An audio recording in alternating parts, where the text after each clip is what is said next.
Uma Usha music లో start చేద్దామా? అక్క గొంతు నార్మల్ గానే చాలా డేంజరస్ గా ఉంటది. పాట పాడితే ఇంకెలా ఉంటుందో. త్వరగా రండి. వస్తున్నాం అక్క.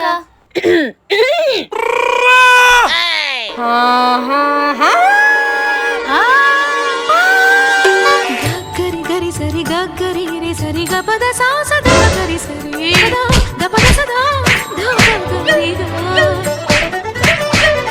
ఇప్పుడు నెక్స్ట్ పాట.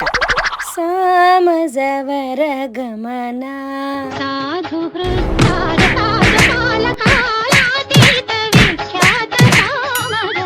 తాన తాన తాన తాన. అక్క నీకు వద్దన్నా మేమే ప్రోగ్రామ్ చేయము. ఇన్ని రోజులు వాళ్ళు నాకు చుక్కలు చూపిస్తే నేను వాళ్ళకి నరకం చూపించి వదిలేసా. అనుషతో పెట్టుకుంటే అలాగే ఉంటది. సబ్స్క్రైబ్ చేయండి.